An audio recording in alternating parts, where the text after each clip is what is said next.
성령으로 잉태하사, 그런 말씀이 있죠. 하나님의 독생자 예수 그리스도를 우리가 믿는다고 고백을 하는데, 그 하나님의 독생자 예수 그리스도는 성령으로 잉태되어졌다, 그런 말씀이 있지요. 이 자유주의 신학자들, 신신학자들은 이 성령으로 잉태를 부정을 하지요. 믿지 않지요. 왜냐하면 인간은 남자와 여자가 함께하지 아니하면 자녀를 낳을 수 없다는 것 때문에 동정녀 탄생, 이 마리아 탄생은 그들은 있을 수가 없다고 부정을 하는 것입니다. 그 말은 결국 하나님도 어쩔 수 없다는 그런 결론이겠지요. 그러니까 이 자유주의 신학자들, 신신학자들은 하나님의 능력을 우리 인간의 어떤 것처럼 제한을 합니다. 우리 인간이 할 수 있는 것은 할 수 있지만 할 수 없는 것은 할 수 없듯이 하나님도 그렇다는 것이지요. 그렇기 때문에 마리아의 탄생은 있을 수 없는 것이고, 그렇다면 성령으로 잉태된다고 하는 것도 있을 수 없다고 그들은 부정을 하는 것이지요. 그렇기 때문에 그들은 정말 우주 만물을 창조하신 하나님, 전능하신 하나님을 그들은 믿지 않는 것이지요. 그래서 그들은 신앙을 고백하고는 있지만 그들이 고백하는 고백은 정말 그들이 믿는 믿음을 고백하는 것이 아니라 그냥 교단적으로, 교리적으로 예배 드릴 때 이런 신앙을 고백해야 한다고 하니까 하는 것뿐이에요. 그러니까 아무런 의미가 없지요. 그래서 오늘 우리는 정말 예수님이 성령으로 잉태되어졌는지 우리가 한 번쯤은 살펴볼 필요가 있습니다. 과연 예수는 성령으로 잉태된 것이 사실인가 하는 것이지요. 오늘 본문 18절로 20절 말씀을 보면 예수 그리스도의 나심에 대해서 우리에게 설명을 하고 있는데, 그 모친 마리아가 요셉과 정혼하고 동거하기 전에 그랬습니다. 마리아가 요셉과 정혼은 했는데 아직 동거하기 전이지요. 그런데 성령으로 잉태된 것이 나타났다, 그렇게 말을 합니다. 그래서 아니, 정혼은 했지만 내가 마리아하고 잠을 잔 적이 없는데 무슨 임신을 했다고 하는가. 그래서 요셉이 마리아를 가만히 끊고자 했죠. 요셉은 의로운 사람이라고 표현되고 있습니다. 요셉이 좀 악한 사람이었더라면 아마 이 일을 고발을 해가지고 마리아를 죽음으로 몰고 갔을 것입니다. 정혼한 여자가 자기 남편과 잠을 안 잤는데 아이를 갖는다고 하는 것은 부정을 저질렀다는 이야기이고, 이건 있을 수 없는 일이에요. 그래서 그 시대에 반드시 그런 여자는 돌로 쳐 죽이도록 되어 있습니다. 요셉이 입만 열면 마리아는 돌에 맞아 죽는 거예요. 하지만 요셉은 의로운 자였기 때문에 아이고, 나보다 더 좋은 남자가 있어서 그 남자하고 하룻밤 잤는가 보다라고 생각을 했는가 보죠. 그래서 조용히 그냥 끊고 이 파혼하면 되는 것이지 뭘 죽게 하겠느냐. 그래서 파혼을 하고자 했던 것이죠. 그런데 이 일을 생각하고 있을 때에 주의 사자가 이 요셉에게 현몽을 하게 되지요. 그래서 다윗의 자손 요셉아, 네 아내 마리아 데려오기를 무서워하지 말라. 저에게 잉태된 것은 성령으로 된 것이다. 성령으로 된 것이다. 어떤 다른 남자로 말미암아 잉태된 것이 아니고 성령으로 된 것이라고 분명히 선언을 하고 있습니다. 그래서 요셉이 그 현몽을 인하여서 마리아를 데려오지요. 그러나 마리아가 아이를 낳기까지 동침치 아니했다고 분명히 말씀을 하고 있습니다. 이 일은 사실 성경 여러 곳에서 예언되어지고 있죠. 누가복음 1장 30절로 31절에도 보면 천사가 마리아에게 나타나서 마리아에게 이릅니다. 그러면서 마리아에게 무서워 말라. 내가 하나님께 은혜를 얻었느니라. 보라, 내가 수태하여 아들을 낳으리니 그 이름을 예수라 하라고 분명히 선언을 하지요. 정혼은 했지만 아직 요셉과 잠을 잔 적이 없는데 천사가 나타나서 내가 수태하여 아들을 낳으리니 그 이름을 예수라 하라. 이 말을 들었던 마리아가 얼마나 놀랬겠습니까? 얼마나 놀랬겠습니까?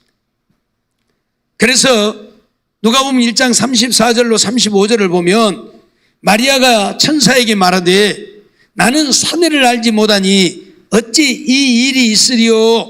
라고 말을 합니다. 내가 요셉과 정혼은 했지만 아직 잠을 잔 적이 없는데 어찌 이런 일이 있을 수가 있느냐고 지금 부정을 하는 것이죠. 그때 천사가 성령이 내게 임하시고 지극히 높으신 이의 능력이 너를 덮으시리니 이러므로 나실 바 거룩한 자는 하나님의 아들이라 일컬으리라고 분명히 선언을 합니다. 성령이 내게 임하셨다. 그래서 나실 바 거룩한 자는 하나님의 아들이다. 그렇게 선언을 합니다. 그래서 마리아가 하나님의 뜻이면 그렇게 되어질지어다라고 고백을 하게 되고 그래서 천사가 떠나가는 것을 보게 되는데 분명히 네게 잉태되어진 것은 성령으로 말미암아 되어진 것이다. 성령이 내게 임하셔서 되어진 것이다. 그렇게 선언을 하는 것을 보게 되어지지요. 오늘 본문 23절에도 보면 보라 처녀가 잉태하여 아들을 낳을 것이요 그 이름을 임마누엘이라 하리라 그렇게 말씀을 하고 있는데 처녀가 분명히 아들을 낳을 것이고 그 이름은 임마누엘 하나님이 우리와 함께 하신 그러니까 하나님이 함께 하셔서 아이를 갖게 되어졌고 아이를 낳게 되어짐이라 그런 말씀이지요. 이 말씀은 이사야 7장 14절에 이사야 선지자를 통해서 예언한 말씀을 지금 여기에 마태가 기록을 하고 있는데 분명히 하나님께서는 이사야 선지자를 통해서도 이 땅에 인류를 구원할 메시아를 보내실 것을 말씀하시고 그 인류를 구원할 메시아는 처녀에게서 탄생할 것을 분명히 말씀을 하셨습니다. 그렇기 때문에 오늘 우리는 예수는 성령으로 잉태된 것이 분명하다고 하는 사실을 우리는 믿어야 합니다. 어떤 다른 사내로 말미암아서 되어진 것이 아니고 성령으로 말미암아 잉태되어졌다. 그러면 과연 성령이 여인의 뱃속에 아이를 갖게 할 수가 있느냐 하는 문제이겠죠. 능히 가능하지요. 얼마든지 가능하지요. 왜? 우리가 잘 아는 대로 흙에서도 우리 인간을 만드신 하나님이고 아담의 갈빗대로도 하와를 만드신 하나님이잖아요. 뭘 못하십니까? 예? 하나님은 자연 법칙을 만드셔서 자연 법칙에 순응해 살게 하셨지만 하나님은 꼭 자연 법칙에 순응해서 살게 하시는 것만은 아니잖아요. 그러니까 아브라함 같은 경우는 이미 자연 법칙이 다 끝나버린 그래서 자식을 낳을 수 없게 되어진 때에도 하나님은 자식을 낳게 하셨잖아요. 때문에 오늘 우리가 기억해야 될 것은 하나님의 성령이 임하시면 능히 가능하다고 하는 사실입니다. 얼마든지 가능하다고 하는 사실입니다. 전에도 잠깐 말씀을 드렸지만 가끔 아이를 갖지 못하는 여인들이 절에 가서 불공을 드리는 경우들이 있지요. 그래서 부처님한테 아들 하나 점지해 주라고. 부처님이 그럴 수 있느냐? 부처님은 죽었다 깨어나도 그럴 수가 없지요. 불가능한 이야기지요. 그런데 가끔 절에 가서 불공을 드린 여인들이 아이를 갖는 경우들이 없지 않아 있어요. 그러니까 부처님이 이제 아이를 주셨다. 그래가지고 이제 부처님을 하늘같이 섬기고 그 낳은 자식들은 절에다 이름 다 등록해 놓고 부처님 섬기며 살게 하고 하는데 부처는 그럴 수가 없어요. 왜? 인간이 만든 신이요. 인간이 만든 신이요. 석가모니라고 하는 사람은 우리가 똑같은 인간이고 신이 아니고 그래서 석가모니가 죽을 때 한 말은 뭐예요? 너희의 구원은 너희 스스로 이루라는 것이고 그래서 불교에서 행하는 것이 뭐예요? 참선이에요. 내 스스로 도의 경지에 이르러야만 극락왕생할 수 있다고 믿기 때문에 그래서 참선을 하는 거예요. 알았어요? 우리 기독교하고는 전혀 달라요. 우리야 우리 힘으로 구원을 얻을 수 없기 때문에 하나님이 독생자 예수를 보내셔서 그 예수가 우리의 죄를 대신 지고 십자가에 죽으심으로 그를 믿는 자들이 구원을 얻게 하셨지만 불교에서는 그럴 수가 없어요. 석가모니가 자기 자신도 구원하지 못했으니까. 그래서 구원한 극락왕생할 수 있는 방법을 가르쳐 준 것은 너희 스스로 도회 경지에 이르러서 극락왕생해야 된다는 것이에요. 그래서 중들이 가장 중요하게 여기는 게 뭐예요? 참선이에요. 참선. 그러니까 자나깨나 참선하잖아요. 예? 인간의 욕망을 비우기 위해서. 그래서 죄 짓지 않고 살기 위해서 참선을 한단 말이에요. 예? 그러나 그러한 방법으로도 구원을 얻을 수 없는 것이고, 어떻든 이 만들어진 부처는 아무것도 할 수 없어요. 3000배를 한다고 그 부처가 뭔 알겠습니까? 몰라요. 몰라. 예? 부처를 위해서 죽기까지 해도 몰라요. 그 부처와 하나님은 완전히 다르지요. 하나님은 우주 만물을 지으신 자이시고 우리 인간을 지으신 자이기 때문에 처녀에게도 얼마든지 아이를 낳게 하실 수 있는 하나님이라는 사실을 우리는 믿어야 합니다. 그러면 왜 예수는 성령으로 잉태되어야 하는가 하는 것이지요. 왜 굳이 성령으로 잉태되어야만 했는가 하는 것입니다. 그것은 처녀에게서 태어나야 했기 때문에 그러죠. 처녀에게서 태어나야 했기 때문에 처녀가 애를 낳으려면 다른 방법으로는 불가능해요. 하나님의 성령으로만 가능해요. 하나님만이 아이를 갖게 할 수 있기 때문에 그래서 성령으로 잉태되었다 그렇게 말하는 거예요. 인간의 방법으로는 처녀는 자식을 결코 낳을 수가 없어요. 죽었다 깨나도 안 되는 일이에요. 이건 알았어요? 말씀드렸던 것처럼 절에 가서 3000배를 한다고 되는 게 아니에요. 3000배하고 자식 가질 것 같으면 애기 못 낳은 사람들 지금이라도 가서 3000배 하면 다 갖겠네. 죽었다 깨나도 안 되는 일이에요. 그러면 절에 가서 가끔 불공들이다 애기 가진 사람들은 어떤 사람들이냐? 좀 죄송하지만 3000배를 한다고 하는 건 이건 불가능한 거예요, 인간이. 그런데 절에 가면 막 그렇게 시켜요. 애기를 가지려면 그 정도 정성은 들여야 된다. 3000배를 하고 나면요, 사람이요, 기절을 해버려요. 뭐 3000배 다 못하겠지만 기절을 해버려요. 죄송합니다. 용서하고 들으세요. 기절하면 중들이 데려다가 이제 알아서 하는 거예요. 그러고 나면 얘기 갖는 거예요.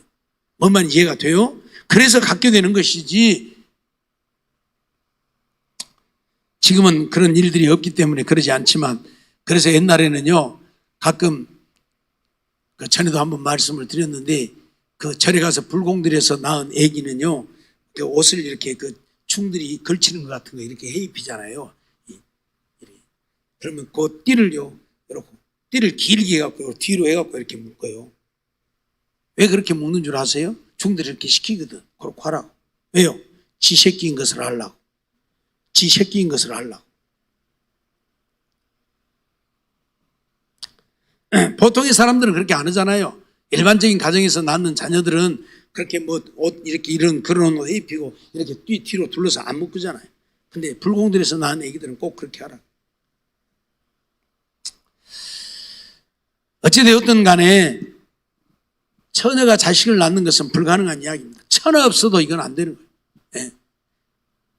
뭐 보약 먹는다고 되는 것도 아니고, 하나님이 자녀를 낳게 하시지 않으면 자녀는 낳을 수가 없는 거예요. 네. 결혼해서 살아도. 그런데 이 예수는 성령으로 잉태하신 이유가 처녀에게서 나야 했기 때문에 그런 거예요.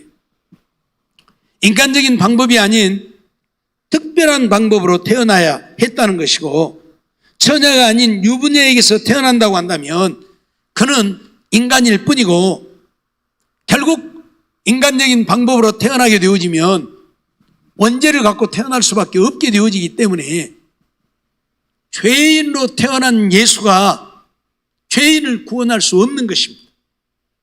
그래서 성령으로 잉태하여 처녀에게서 낳게 하신 것이고, 인간적인 방법으로 태어나지 않았을지라도 마리아라고 하는 이 여인을 통해서 태어나기 때문에 이 여인의 것들을 받아들일 수가 있잖아요.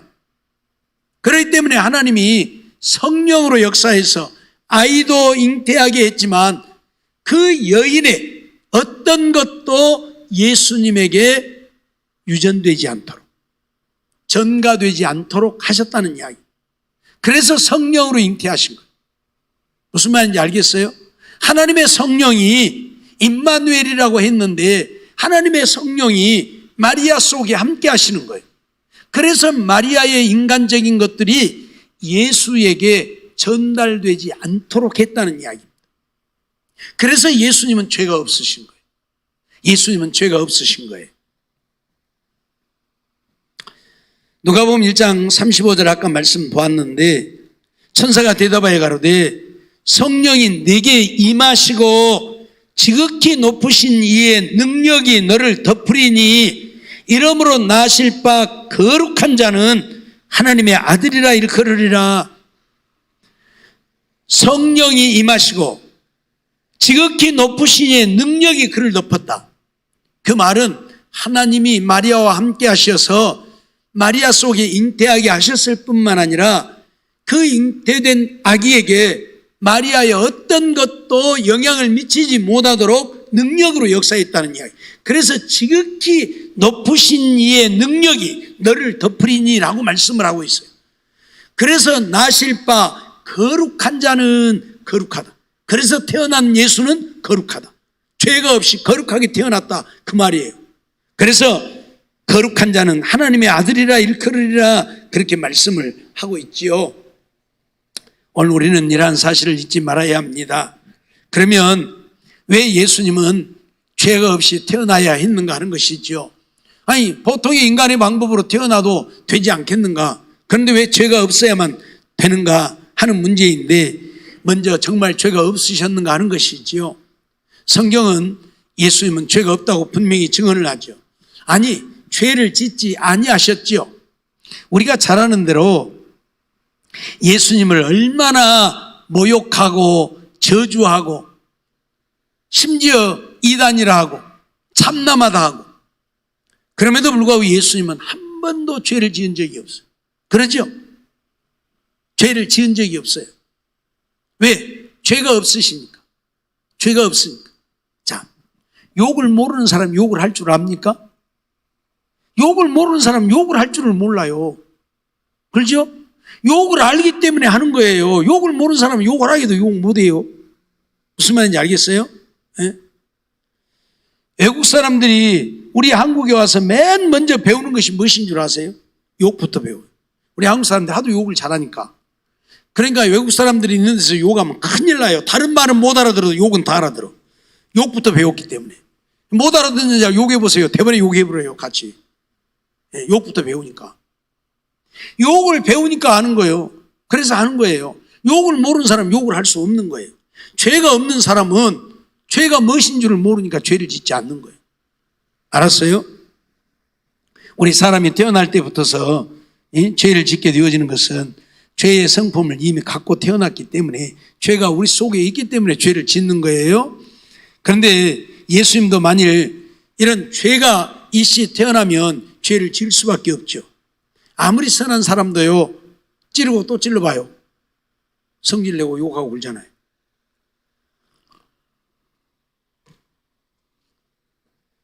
그렇기 때문에 오늘 우리는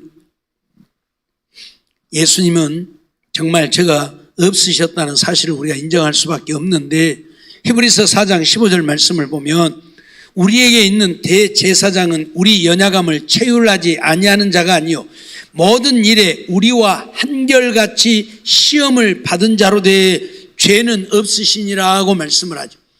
우리와 같이 한결같이 시험을 받았지만 죄는 없으시다. 그러죠? 수많은 시험들을 받았지만 예수님은 죄를 짓지 않아서 죄가 없으신 분입니다.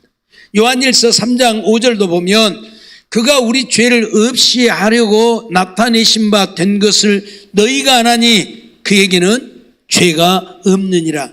우리의 죄를 없이 하려고 나타나셨는데 그분에게 죄가 있다면 우리의 죄를 없이 할 수 없지요. 그렇기 때문에 그분에게는 죄가 없어야 되는 것이고 그래서 죄가 없으시다고 선언을 하고 있는 것이고 우리가 아는 대로도 주님은 이 땅에 계시면서 죄를 짓지 않았지요. 전에도 한번 말씀을 드렸지만 어떤 못된 인간들이 예수님을 비하하고 예수님은 우리가 똑같은 죄인이었다고 하려고 어떤 책을 써가지고 예수님은 이런 일들을 행했다. 성경에 없는, 성경에는 어떤 것들만 기록되어졌고 뭐 예수님이 하신 모든 것들이 다 기록된 건 아니잖아요. 필요한 것들만 기록되었으니까. 그러니까 여기에 기록되지 않는 수많은 일들을 행하셨다. 그러면서 예수님은 그 가지고 있는 능력을 가지고 못된 짓도 많이 했다 이러고 써놓은 사람이 있어요. 그래서 여인들이 물동이 이고 가면 뒤에서 물동이 깨져서 물배랑 맞기도 하고 그런 일도 했다고. 지나가다가 호박이 있으면 호박이 썩게도 만들고, 이런 능력이 있으니까, 어떤 것도 할 수 있는 능력을 가졌으니까 이런 일들을 행하셨다, 그렇게 말하는 사람도 있고, 어떤 못된 사람들은 예수님이 12살까지 기록은 있는데 그 이후에 30세까지 기록이 없어요. 성경에. 예루살렘에 올라갔다가 내려오는 길에 그 부모가 일행 중에 있는 줄 알았는데 없어서 다시 찾아서 올라가서 보니까 예루살렘 성전에서 그 성전에 있는 사람들과 이야기하고 있었던 모습을 보았잖아요. 그때가 12살이에요. 그때까지 기록은 있는데 그 다음 12살부터서 30세까지 공생애를 시작할 때까지 기록이 없으니까 또 어떤 못된 인간들은 예수님을 그때 인도에 가서 이 불교에 가가지고 불교를 배웠다 이러고 말하는 사람들도 있고 지기들 마음대로 지기들 생각대로 책을 써가지고 미혹을 하는데 우리는 하나님의 말씀대로만 믿으면 돼요. 그래서 어떻든 예수님은 죄가 없으신 분이라고 성경은 분명히 선언을 하고 있지요. 죄가 없으셔야 하는 이유가 뭡니까? 우리의 죄를 사하기 위해서 오신 분인데 예수님이 죄가 있다면 예수님은 당신의 죄만 해결해도 당연인 거예요. 당신도 죄인인데 누구 죄를 해결합니까? 그러죠? 멋 묻은 개가 멋 묻은 개 나무라면 말이 안 되잖아요. 그러듯이 죄인이 죄인을 어떻게 사해요? 어떻게 용서하고 할 수가 없는 거예요. 그래서 예수님은 죄인이 아니라셔야만 된 거예요.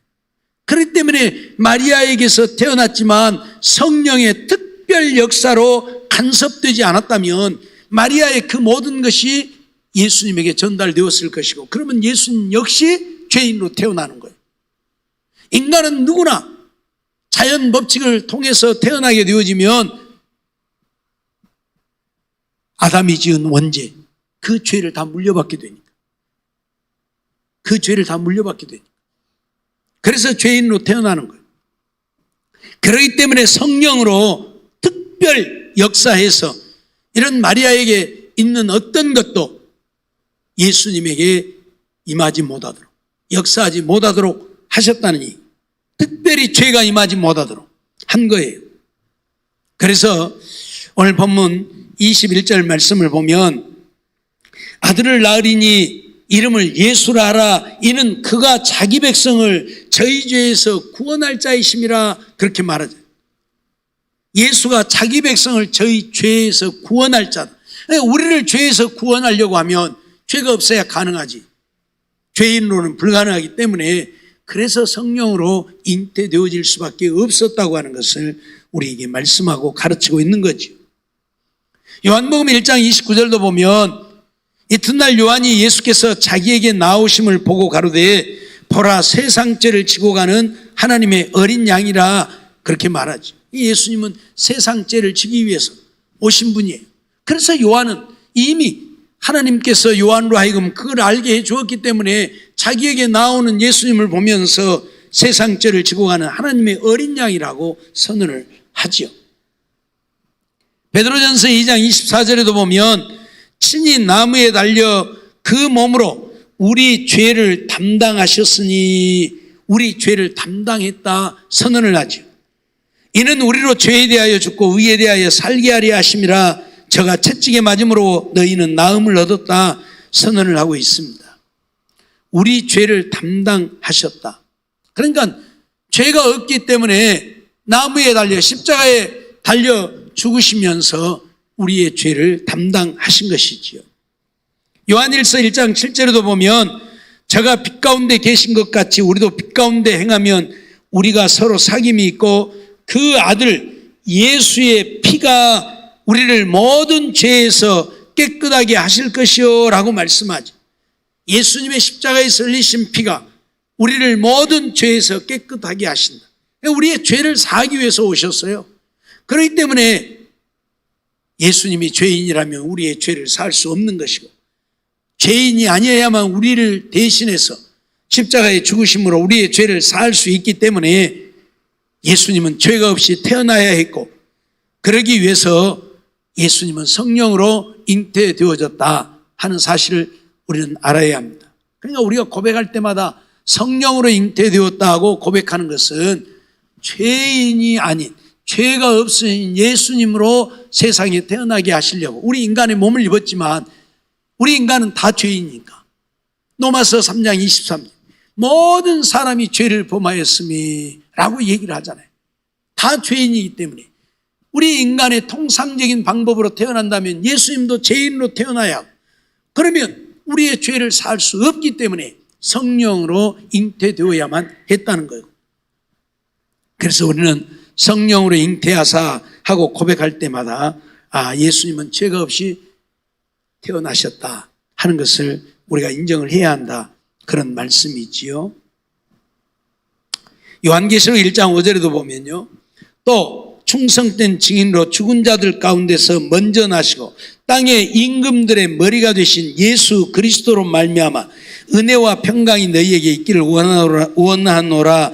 우리를 사랑하사 그의 피로 우리 죄에서 우리를 해방하시고, 그래서 이 하나님 앞에 계신 예수님께서 우리 죄를 위해서 피를 흘리셨고 그 피로 우리를 죄에서 해방하셨다, 그렇게 지금 선언을 하고 있는 것이지요. 우리는 이런 말씀들을 통해서 정말 예수님은 이 땅에 인간의 몸을 입고 태어나셨지만 우리와 똑같이 죄인으로 태어나신 것이 아니고 죄 없으신 분으로 태어나셨고, 이 땅에 계시면서도 죄를 짓지 아니하셨다. 죄가 없으신 것은 성령으로 잉태되어졌고 하나님의 능력으로 특별히 보호되어졌기 때문에 마리아의 어떤 것도 예수님에게 영향을 미치지 못했다, 그런 사실을 알아야 합니다. 다만 마리아의 태만 빌린 거예요. 태만 빌린 거예요. 인간으로 태어나야 했기 때문에 마리아의 몸만 빌려서 태어난 것일 뿐은 인간적인 통상적인 방법으로 예수님은 잉태되거나 태어나지 않았다는 사실. 그래서 우리의 죄를 사할 수 있어 우리가 예수님 때문에 죄사함을 얻고 이제 의롭다함을 얻고 하나님의 자녀 되어서 천국 가게 되어졌으니 이것이 얼마나 감사한 일인가를 생각하면서 우리는 이런 고백을 할 때마다 하나님께 감사하는 마음들을 가져야 할 것입니다. 정말 그렇구나. 우리 같은 죄인들을 구원하시려고 우리의 죄를 대신 지고 십자가에 죽으심으로 우리의 죄를 사하시려고 하나님께서는 성령으로 잉태되게 하셨고 처녀에게 나게 하셨구나 하는 사실들을 기억하면서 하나님의 그 크신 은혜, 하나님의 그 사랑에 감사하며 하나님을 위해서 더 열심히 충성하고 헌신하고 봉사하며 믿음으로 사는 우리 모두가 되어지기를 주의 이름으로 축원합니다.